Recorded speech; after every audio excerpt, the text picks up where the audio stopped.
Hello everyone, welcome to Wizard Educational Institute. সদায়ৰ দৰে আজিও আমি কিছুমান ইম্পৰ্টেণ্ট কাৰেণ্ট এফেয়াৰ্ছ টপিকছ আলোচনা কৰিব গৈ আছোঁ।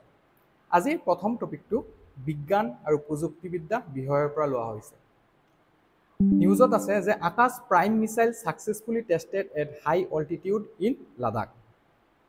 On July 17, India's Defense Research and Development Organization, চমুকৈ DRDO and Armed Forces successfully test fired 3 key missiles. এই মিসাইল কেইটা কি আকাশ প্ৰাইম, পৃথিৱী 2 আৰু অগ্নি 1। আকাশ প্ৰাইম টো হাই অল্টিটিউড ৰিজন লাডাখত টেষ্ট কৰা হৈছে, পৃথিৱী 2 আৰু অগ্নি 1 উৰিষ্যা কোষ্টত টেষ্ট কৰা হৈছে, demonstrating India's evolving strategic deterrence and air defense capabilities. So এইবিলাক ক্ষেত্ৰত আমাৰ ভাৰতবৰ্ষ স্বনিৰ্ভৰশীল বা আত্মনিৰ্ভৰশীল হৈ আছে। আমি বৰ্তমান পৰিপ্ৰেক্ষিতত যদি আকাশ প্ৰাইমৰ বিষয়ে চাওঁ, Akash prime missile was successfully tested in Ladakh at an altitude above 45,000 metre, অৰ্থাৎ 4.5 কিলোমিটাৰ গ্ৰাউণ্ড লেভেলৰ পৰা ওপৰত এই আকাশ প্ৰাইম মিছাইলটোৱে কাম কৰিব পাৰে। যিবিলাক আনমেণ্ড এৰিয়েল ভেহিকল আছে, যাক আমি ড্ৰোন বুলিও কওঁ, ড্ৰোনবিলাক ডেষ্ট্ৰয় কৰি দিব পাৰে। It is an upgraded version of Akash medium range surface to air missile design for the Indian army. এই যিটো Akash medium range surface air to air missile আছিলে, এইটো অপাৰেশ্যন সিন্দুৰত ব্যৱহৃত হৈছিলে আৰু খুব ভাল এটা পাৰফৰ্মেঞ্চ দেখাবলৈ সক্ষম হৈছিলে, যাৰ ফলত ইয়াৰ ডিমাণ্ড গ্ল'বেলি বাঢ়িছিলে। The missile has a strike range of 27 to 30 kilometers. এই যিটো মিছাইল, ইয়াৰ টাৰ্গেট হৈছে 27 পৰা 30 kilometre ৰেঞ্জলৈকে, and can engage aerial targets up to 18 kilometers in altitude. উচ্চতা যদি আপুনি altitude হিচাপ কৰে, তে 18 কিলোমিটাৰ পৰ্যন্ত এৰিয়াল টাৰ্গেট কৰিব পাৰে। It is equipped with an indigenous radio frequency seeker, very important. ইয়াত কি টেকনলজি ইউজ কৰা হৈছে, ৰেডিঅ' ফ্ৰিকুৱেঞ্চি চিকাৰ এটা ব্যৱহাৰ কৰা হৈছে, এইটো থলুৱাভাৱে নিৰ্মিত, which improves targeting accuracy in cold and high altitude environments. বিশেষকৈ চিয়াচিন গ্লেচিয়াৰ, লাডাখৰ দৰে জেগাবোৰত এই যিটো আমাৰ আকাশ প্ৰাইম মিছাইল আছে, সেইটো বহুত এফিচিয়েণ্ট হ'ব। This was the first production model firing, marking readiness for deployment along high altitude borders. বিশেষকৈ আমাৰ পাকিস্তানৰ লগত, জম্মু কাশ্মীৰৰ লগত যিটো হাই অল্টিটিউড বৰ্ডাৰ আছে আৰু এইপিনে চাইনাৰ লগত আছে, চ' সেই জেগাবিলাকত এইটো ডিপ্লয় কৰিব পৰা যাব। তাৰপিছত আমি পৃথিৱী 2 আৰু অগ্নি 1ৰ বিষয়ে আলোচনা কৰিম। পৃথিৱী 2টো আপোনাৰ ইণ্টিগ্ৰেটেড টেষ্ট ৰেঞ্জ যিটো চান্দিপুৰত আছে, তাৰ পৰা টেষ্ট ফেয়াৰ কৰা হৈছিলে। It is a short range ballistic missile. এইটো শ্বৰ্ট ৰেঞ্জ হয় আৰু এইটো কেনেকুৱা ধৰণৰ missile, ballistic missile, developed under India strategic forces command. The missile has a range of around 350 kilometers. এইটো মিছাইলৰ ৰেঞ্জ হৈছে 350 কিলোমিটাৰ আৰু can carry a warhead of up to 500 kilograms, অৰ্থাৎ যিটো বোমা লাগি থাকে সন্মুখত, চ' সেইটো 500 কেজি ওজনৰ কেৰি কৰিব পাৰে। আইদাৰ কনভেনশ্যনেল অৰ নিউক্লিয়াৰ, বোথ দুয়োটাই কৰিব পাৰে। নিউক্লিয়াৰ ৱাৰহেড আৰু কনভেনশ্যনেল ৱাৰহেড দুয়োটাই কেৰি কৰিব পাৰে। পৃথিৱী 2 plays a key role as a tactical battlefield deterrent in India's defense setup. তাৰপিছত অগ্নি 1লৈ যাওঁ। অগ্নি 1 was also test fed from the same missile test range in Odisha. উৰিষ্যাৰ এই ইণ্টিগ্ৰেটেড টেষ্ট ৰেঞ্জৰ পৰা টেষ্ট ফায়াৰ কৰা হৈছে। It is classified as a short to medium range ballistic missile. এইটো কেনেকুৱা ধৰণৰ, এইটো হৈছে short to medium range. Okay, আগতে যিটো পৃথিৱী 2 পাইছিলোঁ, এইটো আছিলে short range ballistic missile and is part of India's nuclear capable missile arsenal. The missile has a range of 700 and 900 kilometers. So 700 আৰু 900 কিলোমিটাৰৰ মাজত ইয়াৰ ৰেঞ্জটো হয়, and is capable of delivering a payload of about 1000 kilograms. তো এইটোৰ warhead capacity হৈছে 1000 kg. Agni 1 is a crucial component of India's nuclear deterrence and is operated by Strategic Forces Command. যেতিয়া strategic forces কমাণ্ডে permission দিয়ে, তেতিয়াহে এই অগ্নি 1 বালিষ্টিক missile use কৰিব পৰা যায়। Development history of Akash missile, যিহেতু আমি প্ৰাইমেৰিলি কনচাৰ্ণ আছোঁ আকাশ প্ৰাইম মিছাইল লৈ পেলাই, চ' আকাশ প্ৰাইমৰ বিষয়ে জনাৰ আগতে আকাশৰ যিটো হিষ্টৰী সেইটো আমি জানিব লাগিব। চ' অৰিজিনটো যদি চাই, আকাশ মিছাইলটো প্ৰথমে DRDO, that is defence research and development অৰ্গেনাইজেশ্যনে 1980s সময়খিনিতে ডেভেলপ কৰিছিলে as part of India's integrated guided missile development programme. সেইটো কোনে লেড কৰিছিলে আমাৰ ভূতপূৰ্ব ৰাষ্ট্ৰপতি APJ আব্দুল কালাম ছাৰে goal to develop a medium range surface to air missile so ইয়াৰ গোল কি হয় যে medium range surface to air missile develop কৰা to replace outdated Soviet era systems আগৰ আমাৰ যিবোৰ টেকনলজি আছে সেইবোৰ 100% আমি ক'ব পাৰো সোভিয়েট এৰাৰ পৰা লোৱা ওকে সো এইবোৰ আউটডেটেড হয় আমি এতিয়া মডাৰ্নাইজেশনৰ দিশত গৈ আছো and strengthen India's indigenous air defense capabilities. Early trials, initial testing and user trials took place through the 1990s and early 2000s. আমি পোখৰাণ 2 ৰ কথা ক'ব পাৰো 1998 ত মে 11 ত যেটো আমাৰ তেতিয়াৰ প্ৰধানমন্ত্ৰী অটল বিহাৰী বাজপেয়ীয়ে পোখৰাণ নামৰ জাগাত কৰিছিলে right First successful deployment happened in the Indian Air Force followed by the Indian Army. প্ৰথমতে Indian Air Force ত ডিপ্লয় কৰা হৈছিল পিছৰ অৱস্থাত তাক Indian Army ও লৈছিল কি milestones Akash MK1 original version with a range of 27 to 30 km inducted in IAF and Army. So দুইটা আমাৰ ফোৰ্সে এটো ইউজ কৰে আকাশ MK2 ডেভেলপমেন্ট অনগোইং এটো এক্সটেন্ডেড ৰেঞ্জ আছে 70 ৰ পৰা 80 কিলোমিটাৰ Akash Prime 2021 or পৰা বনাই থকা হৈছে enhanced version for high altitude deployment বিহেকে চাইনা আৰু জম্মু কাশ্মীৰৰ যিবিলাক হাই অল্টিটিউড ৰিজিয়নছ আছে সেইবিলাকৰ কাৰণে এটো যথেষ্ট উপযোগী হ'ব with indigenous RF seeker that is radio frequency seeker and better accuracy in extreme climate so indigenous input যদি চাই কোনে এটো সহায় কৰিছে অবিয়াসলি DRDO কৰিব defence research and development organisation in partnership with Bharat dynamics limited for production and BEL that is Bharat Electronics Limited for radars and electronics. So এই টপিকটোৰ পৰা এটা কোৱেশ্চন লোৱা হৈছে UPSC এপিসোড এনেকুৱা ধৰণৰ স্টেটমেন্ট বেসিছত কোৱেশ্চন হোতা দেখা পোৱা যায় আপোনালোকে বিবেচনা কৰিব চাৰিটা স্টেটমেন্ট আৰু কোনটো শুদ্ধ হয় আপোনালোকে কমেন্ট সেকশনত জনাব সো আমি নেক্সট টপিকটো লৈ যাও আজি নেক্সট টপিকটো হৈছে India France next generation fighter engine কোলাবোৰেশনৰ ওপৰত okay India's Defense Ministry has approved a 61,000 crore rupees collaboration with France's Safran to jointly develop a next generation fighter jet engine for the advanced medium combat aircraft. অর্থাৎ advanced medium combat aircraft এটা develop কৰাৰ কাৰণে ভাৰতে ফ্ৰান্সৰ Safran নামৰ company এটাৰ লগত 61,000 কোটি টকাৰ এটা কোলাবোৰেশন কৰিব ইঞ্জিন ডেভেলপমেন্ট উইথ ফ্ৰান্সৰ লগতো আমাৰ এই বিহেকে ডিফেন্স ৰিলেটেড বহুতখিনি চুক্তি হৈ থাকে আমি প্ৰাইম এক্সাম্পল দিব পাৰো ৰাফেলৰ ওপৰত যিকিটা আমি 36 ৰাফেল আমি তেখেতসকলৰ পৰা বাই কৰিছিলো right India will work with France's Safran to develop A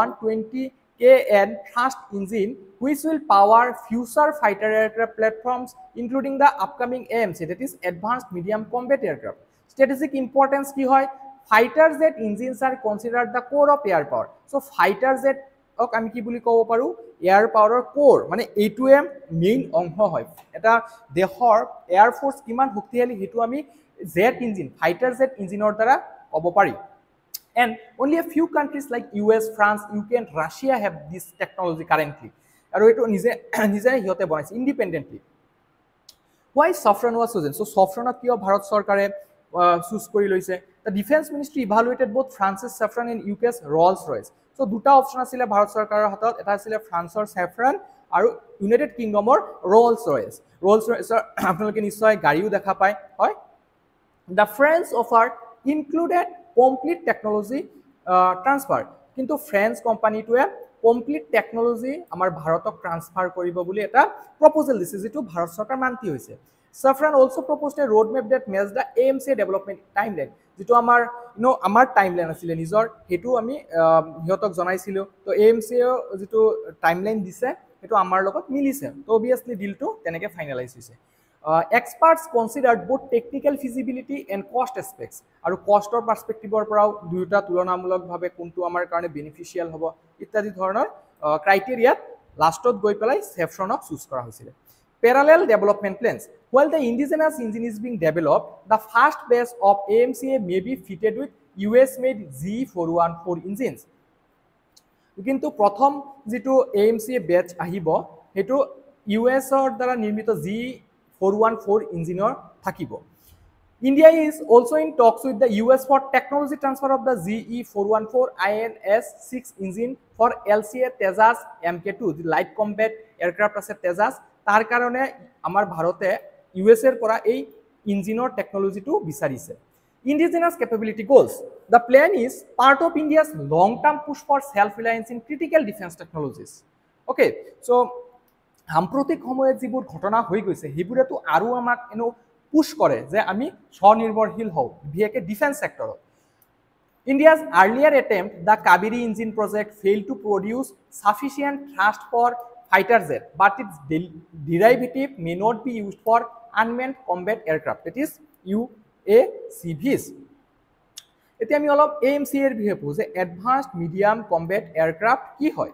advanced medium aircraft এটা 5th জেনারেশনাল স্টিলথ ফাইটার এয়ারক্রাফট হয়। ভেরি ইম্পর্টেন্ট, আজিকালি কোয়েশ্চনসবোৰ স্টেটিক পোৰ্শনৰ সুধি দিয়ে, যেনেকা PSC প্ৰিলিমছত সুধি দিছিলে টেৰিফ কি হয়, টেৰিফৰ বিষয়ে নিউজত পাই থাকে। সো এনেকা এটা নিউজ আহিছে যে ইণ্ডিয়া আৰু ফ্ৰান্সৰ মাজত এটা নেক্সট জেনাৰেশন ফাইটাৰ জেটৰ কাৰণে কোলাবৰেশন হৈছে, যেটো হৈছে AMCA অৰ্থাৎ এডভান্সড মিডিয়াম কমব্যাট এয়াৰক্ৰাফট। কিন্তু এইটো কি হয়, এইটোৰ ওপৰত এটা প্ৰিলিমছত এটা সিম্পল কোয়েশ্চন দিব পাৰে ওয়ান লাইনাৰ। তো এইটো হয় 5th জেনাৰেশন স্টিলথ ফাইটাৰ এয়াৰক্ৰাফট, কোনে ডেভেলপ কৰি আছে, DRDO আৰু ACL। বৰ্তমান ভাৰতত এই দুটাকে পাৰমিশন দিয়া হৈছে defence research and development organisation আৰু ACL, হিন্দুস্তান এৰোনটিক্স লিমিটেড, যেটো এটা পাব্লিক সেক্টর আন্ডারটেকিং হয়, ডিফেন্স ইকুইপমেন্ট প্রডিউস করে। aimed at replacing older jets in the IMF. Okay, Indian Air Force যিবিলাক older jet আছে সেইবিলাক ৰিপ্লেস কৰি পেলাই মডাৰ্ণ টেকনলজিক্যালি এডভান্সড এয়াৰক্ৰাফট আমাৰ এয়াৰ ফোৰ্সত সোমাব বিচৰা হৈছে। Safran এটা ফ্ৰান্সৰ কোম্পানী হয়, গ্লোবাল এৰোস্পেস আৰু defence company, known for jet engine development. For example, Rafale's M88 ইঞ্জিনটো এই কোম্পানীয়ে ডেভেলপ কৰে। Then G414 USA, এটো জেট ইঞ্জিন ডেভেলপ কৰে general ইলেক্ট্রিকে, currently being used in fighters just like FA-18 Super Hornet, also selected for India's LCA Mk2. Kaveri engine project যেটো unsuccessful আছিলে কিবা কিবি কাৰণত। So India যেটো indigenous engine project আছিলে under GTRE, that is gas turbine research establishment, started in 90s but discontinued due to lack of thrust output. তো কিছুমান thrust issue হৈছিলে, তাৰ কাৰণে 1990s যেটো আৰম্ভ হৈছিলে হেতু কন্টিনিউ কৰিব পৰা নগল। সো এই টপিকটোৰ পৰা দুটা কোৱেশ্চন দিয়া হৈছে, এসাৰশন ৰিজনিং বেসড এনেকুৱা টাইপৰ কোৱেশ্চন আহে আজিকালি। সো আপোনালোকে বিবেচনা কৰিব এসাৰশনটো শুদ্ধ, ৰিজনিংটো শুদ্ধ আৰু এইটো কাৰেক্ট এক্সপ্লেনেশন হয় নে নাই। সো এইখিনি আমি তাৰপিছত আমি নেক্সট ক্লাছত ডিসকাস কৰিম। ওকে, তাৰপিছত নেক্সট কোৱেশ্চনটো চাব, match the following fighter engine প্ৰগ্ৰামছ with there country of origin, যে কোনটো ফাইটাৰ ইঞ্জিন কোনটো দেশৰ লগত জড়িত। এনসাৰটো আপোনালোকে কমেন্ট সেকশনত জনাব। নেক্সট টপিকটো লৈ যাও আমিতে। নেক্সট টপিকটো পলিটি বিষয়ৰ পৰা আছে, tax law simplification bill to set stage for fresh reforms. Bharat চৰকাৰে আপোনালোকে জানে এইবাৰ বাজেটত 12 লাখ টকালৈকে ছুট দিছিলে, right. The income tax bill 2025 is proposed to be introduced in the upcoming monsoon session starting 21 July. So 21 জুলাইৰ পৰা আমাৰ পাৰ্লিয়ামেন্টৰ মনসুন সেশন আৰম্ভ হৈ গৈছে আৰু তাতে ইনকাম ট্যাক্স বিল 2025 টো উঠোৱা হ'ব। The bill aims to simplify and modernize the Income Tax Act 1960, যেটো primary act হয়, which is over 60 years old. Key highlights, what is proposed? এই যেটো বিল আছে ইনকাম ট্যাক্স এমেন্ডমেন্ট বিল 2025, এটো কি থাকিব? The bill seeks to rewrite and simplify the existing direct tax laws. So এবিলাকক simplify কৰা হ'ব to reduce ambiguity, improve clarity and allow scope for targeted reforms in future years. Scope of reform. While the bill focuses now on minor changes, যেনেকা TDS, tax deducted as source, deemed income provisions, future versions may address capital gains versus business income classification. So future যেটো আমাৰ আহি আছে বিল, so তাত এটো উল্লেখ থাকিব যে ক্যাপিটাল গেইন কি হয় বা বিজনেস ইনকাম কি হয়, এবিলাকৰ মাজত এটা এম্বিগিউটি আছে। বৰ্তমানৰ যে ইনকাম ট্যাক্স এক্ট আছে তাত এটো ধুনিয়াকে বা এক্সপ্লিসিটলি মেনশন কৰা নাই। Cross border digital taxation, the disputes involving multinational corporations and group entities. So যিবিলাক মাল্টিনেশনাল কর্পোরেশন MNCs বোৰ আমাৰ ভাৰতত আছে বা সৰকাৰৰ মাজত হিয়তৰ মতভেদ হৈ থাকে, সো সেইবোৰক কেনেকে অতি সহজে সমাধান কৰিব পাৰি। কিয়নো চাব কোনো এটা দেশত বিজনেস তেতিয়াহে আহিব তেতিয়া ইজ অফ ডুইং বিজনেছত আমাৰ ৰেংক ভাল হ'ব, মানে যিবিলাক কোৱালিটি আমি প্যাৰামিটাৰছ আছে সেইবোৰ আমি উন্নত মানৰ কৰিব পাৰিম, ৰাইট। সো লোনস এপ্ৰুভেলৰ পৰা আৰম্ভ কৰি পেলাই যিবিলাক গভৰ্ণমেণ্ট বিউৰোক্ৰেটিক প্ৰসেস আছে এইবিলাক ইজি হ'ব, ৰেড টিপিজম দূৰ হ'ব, তেতিয়াহে বিজনেছবোৰ আহিব।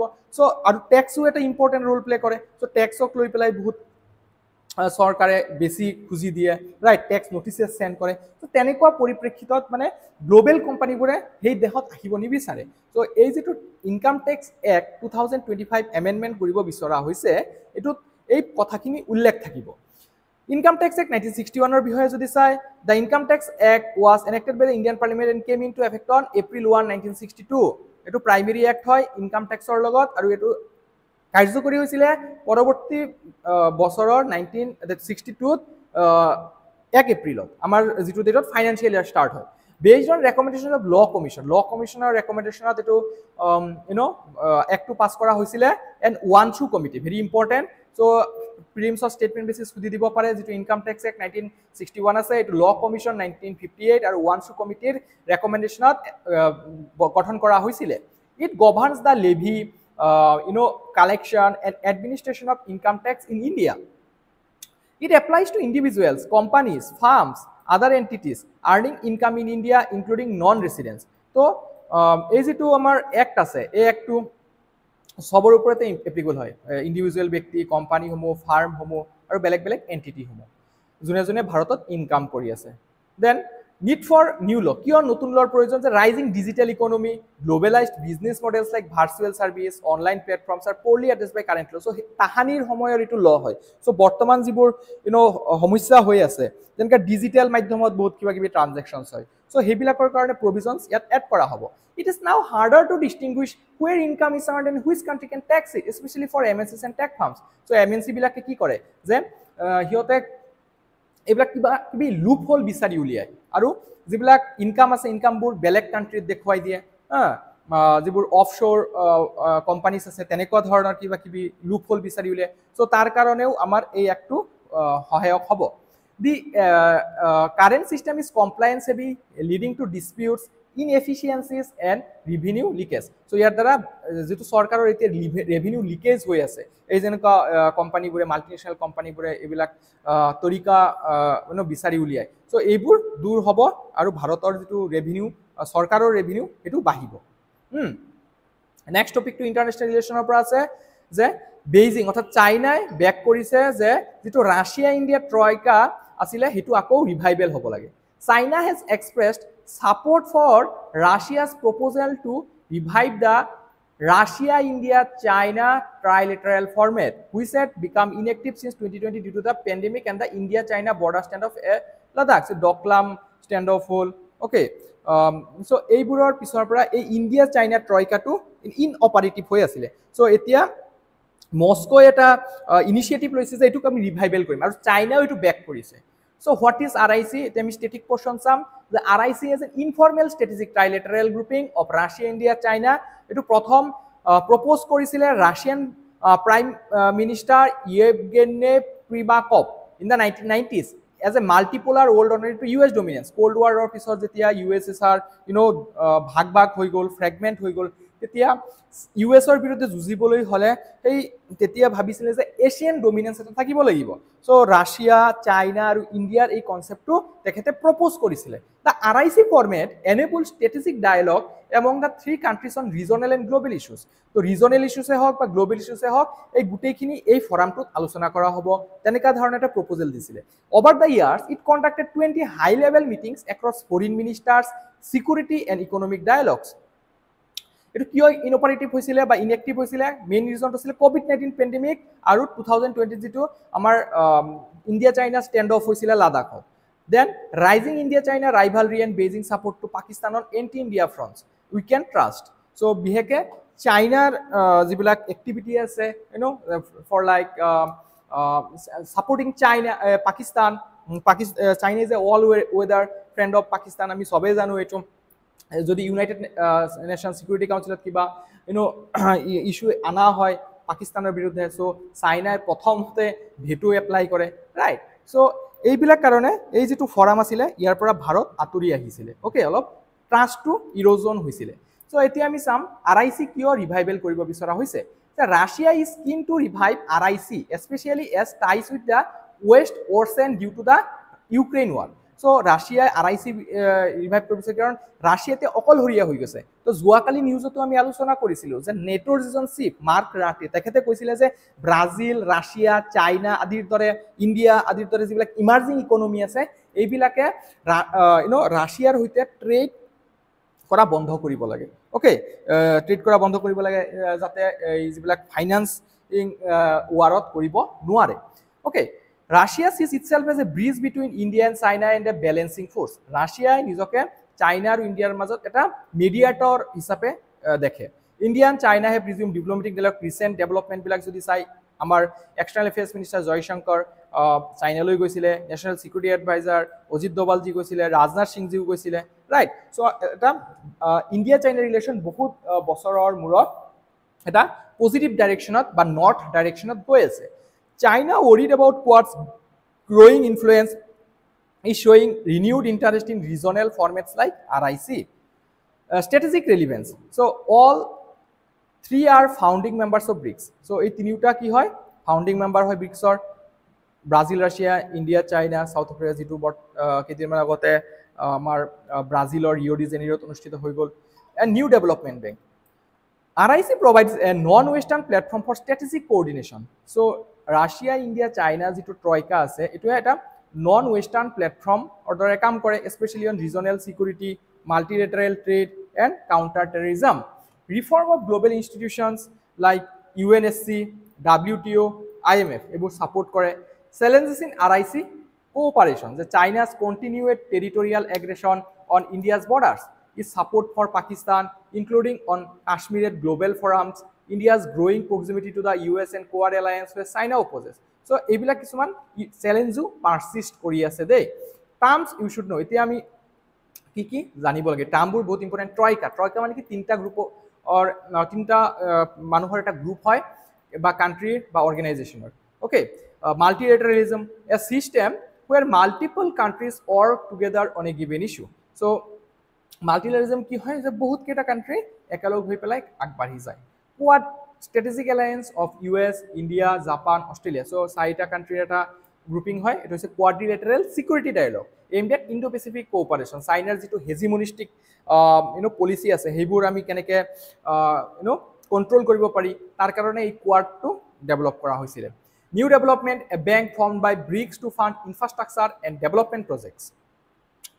New development bank very important হয় এটো জুলাই 2014 6th BRICS summit যেটো ব্ৰাজিলৰ ফৰ্টালেজাত হৈছিলে তাত স্থাপন কৰা হৈছিলে হেডকোয়াৰ্টাৰ সাংঘাই চাইনাত আছে অৰিজিনালি 5টা BRICS মেম্বাৰ আছিল বৰ্তমান UAE বাংলাদেশ ইজিপ্ট উৰুগুৱে একিটাও কিন্তু NDBৰ মেম্বাৰ হয় ইয়াৰ পাৰপাস আছিল to reduce dependency on western dominated institutions like the IMF and World Bank. So যিবিলাক IMF আছে international monetary fund World Bank আদিৰ দৰে ওয়েস্টাৰ্ন ডমিনেটেড ইনস্টিটিউশনৰ ডিপেন্ডেন্ট আমি কম হ'ব বিচাৰিছো provide funding for infrastructure, clean energy, transport, urban development projects. So এইবিলাক প্ৰজেক্টৰ কাৰণে এই NDB এ ফান্ডিং দিয়ে নেক্সট টপিকটো আছে 5-year India ASEAN action planৰ ওপৰত it will benefit Northeast India.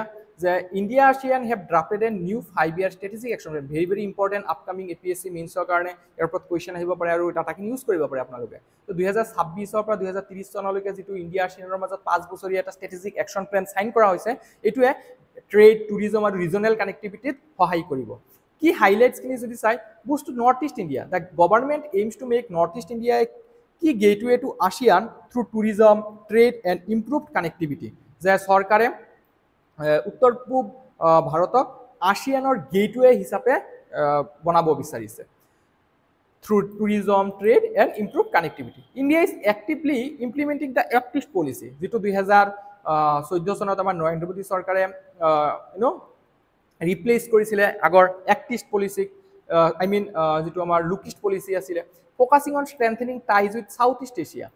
Southeast Asia হতে আমি কেনেকৈ আমাৰ সম্পৰ্ক আৰু বহাব পাৰো যেটো আমি অতীজৰে পৰা হিয়তৰ লগত আমাৰ ঘনিষ্ঠ সম্পৰ্ক আছে enhancing connectivity, commerce and cultural exchange. Promoting zero tolerance on terrorism to create a stable government, a stable environment for trade. Connectivity push. Efforts are underway to introduce direct flights between Northeast India and ASEAN nations. So, India আৰু ASEAN নেশ্যনৰ মাজত direct flight কানেক্টিভিটিটো বাঢ়িব এতিয়া currently ASEAN countries have connectivity to Delhi only from where tourist can easily travel to north east কিন্তু আমি north east আৰু আছিয়ানৰ মাজত সেইটো বনাব বিচাৰিছোঁ trilateral highway project a key infrastructure link between India, Myanmar, Thailand, IMT, seen as a vital for regional trade. Once completed, this will boost overland connectivity between the Indian Northeast and Southeast Asia. Cultural linkage যদি চাই যে centuries old ties আছে আমাৰ যেনেকা Indian epics engraved on Angkor Wat temple walls in Cambodia, for example, Ramayana, Mahabharata. These links reflect deep civilizational connections between India and Asian nations. Tourism events, Assam will host a tourism event in October with ASEAN tour operators.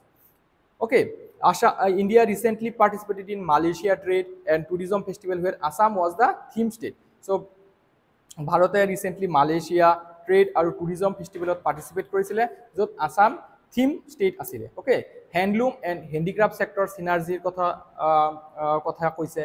The Northeast shares common traditions with ASEAN in textile and craft industries, opening avenues for trade and cultural diplomacy. এতিয়া ASEAN কি হয় ASEAনৰ full form হৈছে association of south east Asian nations 1967ত found কৰা হৈছিলে member country কেইটা important Brunei Cambodia Indonesia Laos Malaysia Myanmar Philippines Singapore Thailand আৰু ভিয়েটনাম হেডকোৱাৰ্টাৰ ক'ত আছে ইণ্ডোনেছিয়াৰ জাকাৰ্টা ওকে ইণ্ডোনেছিয়াৰ কেপিটেল জাকাৰ্টা এই জাকাৰ্টাতে হেডকোৱাৰ্টাৰ পাৰপ'জ কি হয় to promote economic growth peace and regional stability in Southeast Asia. What is Act East policy? 2014 চনত এটো লঞ্চ কৰা হৈছিল to upgrade the look east policy 1990 চনত এটো PV নৰসিংহ ৰাওৱে প্ৰথমবাৰে ব্ৰেইন চাইল্ড আছিল প্ৰথম এটো তেখেতে কনসেপচুয়ালাইজ কৰিছিল objective deepen economic strategic and cultural relations with Southeast Asia and the Asia Pacific. Focus area কি হয় infrastructure development, trade, security, people to people ties, especially connecting the Indian Northeast with ASEAN. ঠিক আছে so ইয়াৰ ওপৰত চাৰিটা statement basis এটা question আছে active policy that is so আপোনালোকে এনসাৰটো comment সেকশনত জনাব আমি নেক্সট টপিকটো লৈ যাও নেক্সট টপিকটো হৈছে উৰ্জা বাৰ্তা 2025 ইকোনমি সেকশনৰ so organised by directorate general of hydrocarbons under the aegis of ministry of petroleum and natural gas তেখেত মিস্টাৰ হৰদীপ সিং পুৰী আমাৰ পেট্ৰলিয়াম মিনিষ্টাৰ হয় focus on investment outlook upstream exploration strategies data driven energy policy and use of digital innovation in oil and gas so এইবিলাক এৰিয়াৰ ওপৰত focus কৰা হৈছে মুখ্য থিমবোৰ energy security and resilience আমি ভাৰতে 85% অয়েল আমি বাহিৰৰ দেশৰ পৰা বাই কৰো আৰু ৰিসেন্টলি যেটো নাটোৰ চিফে ধমকি কব পাৰো ধমকি দিছে যে যদি ভাৰত ব্ৰাজিল চাইনা আদি ৰাছিয়াৰ পৰা অয়েল বাই কৰে তেতিয়া হিতৰ ওপৰত স্যাংশন প্লেস কৰিব পৰা যাব পাৰে সো তেনেকুৱা বস্তুৰ ক্ষেত্ৰত এই যেটো বাৰ্তালাপ হৈছে ইয়াত কিছুমান ষ্ট্ৰং অৰ্ডাৰ ৰিপ্লাই দিছে আমাৰ মিনিষ্টাৰে যে data centric exploration using national data repository okay hydrocarbon exploration and licensing policy and open aqueous licensing policy push for sustainable and efficient upstream production significance to this it strengthens India's upstream oil and gas policy and showcases commitment to cleaner more efficient energy solutions through tech innovation and private investment so private investment or kotha ইয়াত আলোচনা কৰা হৈছে so এই টপিকটোৰ পৰা question আছে উৰ্জা Varta 2025 primary লিডাৰ্স two কিহৰ লগত জড়িত এটো আপুনি স্টেটমেন্ট বেসিস আছে এটো চাৰিটা অপচন আপুনি কোনটো শুদ্ধ হয় এনসাৰটো কমেন্ট সেকশনত জনাব তো আজিৰ ভিডিওটো আমি ইয়াতে সামৰিছো থ্যাংক ইউ